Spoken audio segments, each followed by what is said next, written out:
Hey everyone, in this video we're going to take a look at part 33 of the Hercules story from Ritchie's Fabulae Faciles.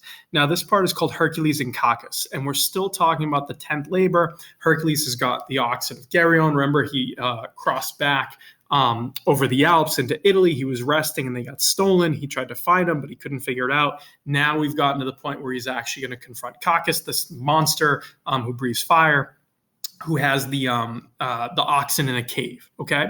Now, before we dive into the story and work on the translation, like I always tell you in these videos, what I would recommend you do is before you get too far into it, find someone in class that you can read this story to, right? Practice your speaking. And if they could read it back to you, you can practice your listening as well. You never want to shut off those skills when you're learning Latin, right? Bring the language to life. So read it aloud. And like I said, hopefully someone can read it back to you, can work on your listening skills. The other thing you want to do is you want to do a little pre-reading, maybe make a vocab list, just so you know what the words are. It's very tricky to understand what's going on if you have no clue what the words mean. So I might start by doing that.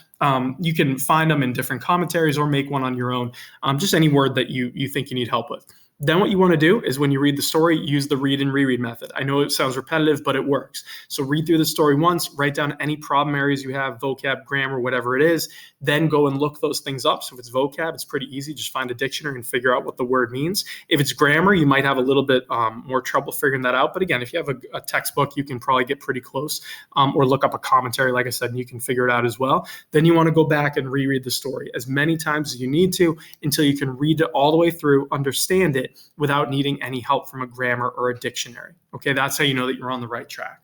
So if you've done that, continue on with the video. If you haven't, go do that first. It's always a good first step. But the rest of the video, I'm going to walk you through it. This should be done after you already feel like you're in a pretty good place and that you understand what's going on. That way you can check what your translation is against mine. And as long as we're in the same ballpark, you should feel fine. Okay? So let's dive in. Remember again, Hercules at this point has lost his oxen. He's trying to find them. And he came to a cave, remember, that had a giant stone blocking it. So it starts like this. You have Hercules, cum nullum alium introitum reperire posset, hoc saxum amovere conatus est, sed propter eos magnitudinem res erat difficilima. So you have Hercules. Since he was not able, you could say, the posset there is he was able, right? You have the cum clause setting this up with the subjunctive, but you could translate it as since he was able to find, reperire, right? To find no other entrance, right? Nullum alium introitum, no other entrance. Or you could just say, since he wasn't able to find another entrance, it would mean the same thing. Okay, so he can't find another way in. He conatus est, he tried. Remember, it's a deponent verb, so it looks passive, but translated actively. Conatus est is just perfect tense. So he tried to amovere, to move aside, you might say, or remove this rock, hoc saxum, right? So he tries to move away this rock, right? Move it out of the way. But propter, so on account of or because of, eos magnitudinem. So it's, and eos here is talking about the rock, its magnitude, its size, the res erat difficilima, the thing was difficult or very difficult. You might say it was a very difficult thing. So because of the size of the rock, it was an extremely difficult thing, and he couldn't get the rock to move, okay? Then it continues, you have diu frustra laborabat neque quicquam efficere poterat.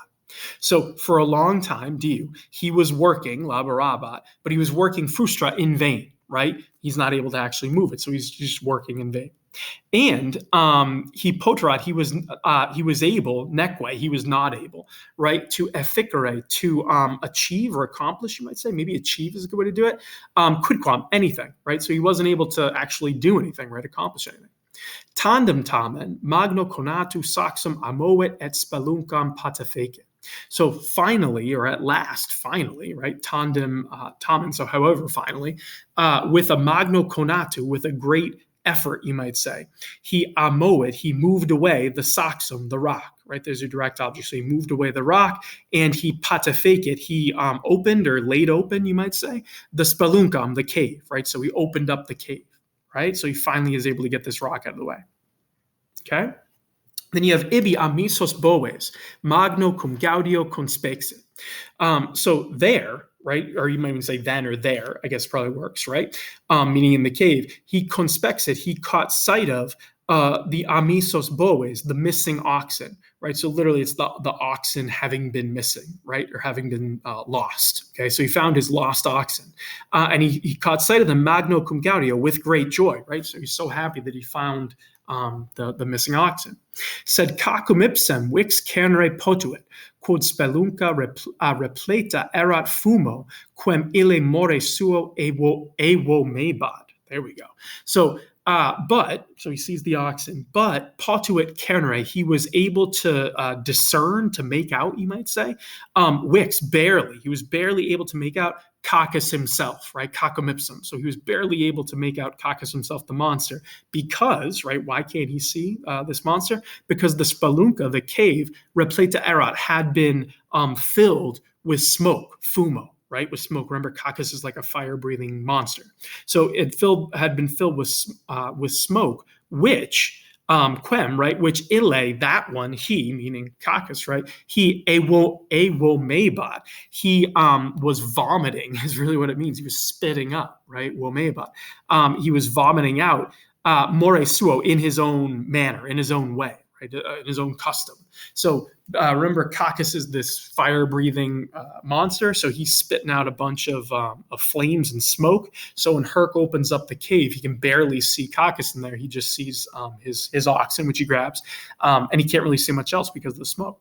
Okay. Then you have Hercules, inusitata specie turbatus breve tempus haesitabat.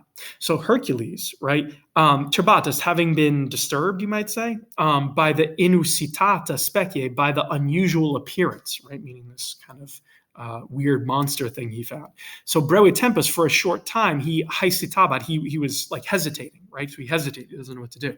Then you have mox tamen, so soon, however, in speluncam erupit et cola monstri brachiis complexus est. So soon, however, he erumpit, he burst into the speluncum, into the cave, and he complexus est. Again, we have the deponent here. He held, right, kind of embraced the colum monstri, the neck of the monster, brachiis, with his arms. So we've seen phrases like this before in the Hercules story, where he's kind of choking people out.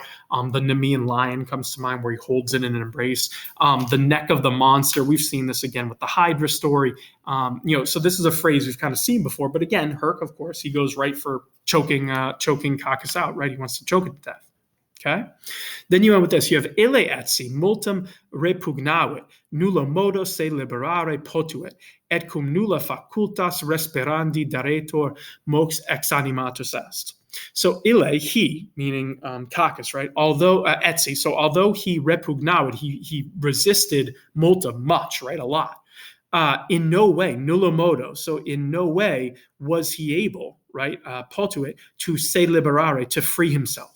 Right, so he wasn't able to get out of Herc's kind of chokehold here, and since nulla facultas, no opportunity, respirandi, of breathing. So here again, we've seen this before, having the gerund form, the nd form. You want to translate here, it's genitive, so of breathing, so no opportunity of breathing or for breathing. We've seen these types of phrases before. I think we've seen this exact same phrase. Might have been with the Nemean lion in the Herc story.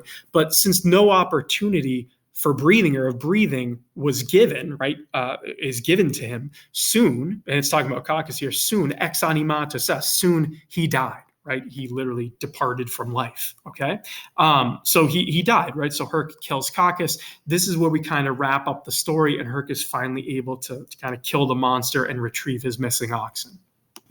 So this last part is probably the trickiest part in this section, just because you have that gerund there. And again, you might not have seen a lot of them. You get used to it if you read through Ritchie, right? He kind of does a good job of giving you opportunity to see how they work. But again, this wraps up the whole 10th labor. It's one of the longer ones in the story, just because of all the stuff happening, the traveling, people stealing his stuff, hailstorms, all these things. But now you finally come to an end, right, for the 10th labor. So hopefully that made sense. Again, as long as your translation is in the same ballpark as mine, you can feel pretty comfortable with it. But if you have any questions at all, anything you're not sure of or you want to explain, feel free to put them down in the comments. I'll be happy to help you. But otherwise, keep reading the story, right? Keep practicing it. And the more you read it and reread it and practice, the easier it will get. And hopefully, like I said, you hit a point where you can read through this without too much trouble and you don't need any help. Good luck.